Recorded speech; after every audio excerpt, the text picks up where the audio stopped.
Enfin, très vraisemblablement, c'est la rue Pasteur qui a été visée à Téhéran, une rue importante parce que là se trouvent énormément d'institutions gouvernementales importantes.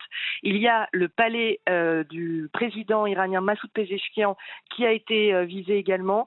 Dans ce quartier se trouve le Beit Erabari, donc l'endroit où vit et travaille le guide suprême Ali Khamenei, qui aurait été déplacé dans un endroit sécurisé. Se trouve également le centre de commandement du renseignement des gardiens de la Révolution, ou encore le siège de l'Assemblée des experts pour la direction, ou encore le Conseil suprême de sécurité nationale. Donc vous l'avez compris, c'est un quartier stratégique pour la République islamique, un quartier où se concentre une très grande partie de l'appareil sécuritaire de la République islamique. Donc c'est pour ça qu'il a été visé ce matin.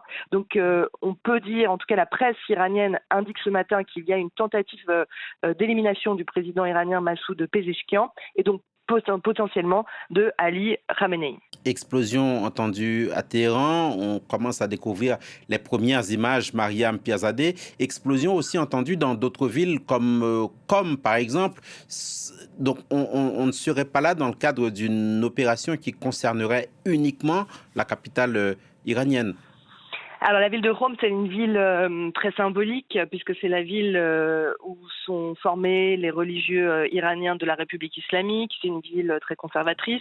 Donc effectivement, qu'entendent par là l'armée israélienne en parlant de frappes préventives, n'oublions pas le contexte dans lequel se déroulent ces frappes. Déjà, il y avait de très forts faisceaux d'indications hier soir sur des frappes imminentes de la part des Israéliens, avec des mouvements, des déclarations faites aux Israéliens notamment pour se mettre à l'abri, des vols annulés, donc tout ce faisceau d'indices concordé pour indiquer qu'il y allait avoir des frappes imminentes. En tout cas, hier soir, Donald Trump disait encore qu'il n'avait pas pris de décision sur attaquer l'Iran ou non, parce que viennent de s'achever le 3e round de discussion jeudi à Genève entre Iraniens et Américains. Le président américain n'est pas content de ces discussions pour l'instant, parce qu'il a la sensation, sans surprise évidemment, que le régime ne fait pas de concessions sur le programme nucléaire. Et d'ailleurs, l'approche du président américain était assez naïve avant ces discussions, puisqu'il avait émis le souhait que les Iraniens négocient leur programme balistique et aussi leur ingérence dans la région, ce qu'ils n'ont jamais voulu faire, même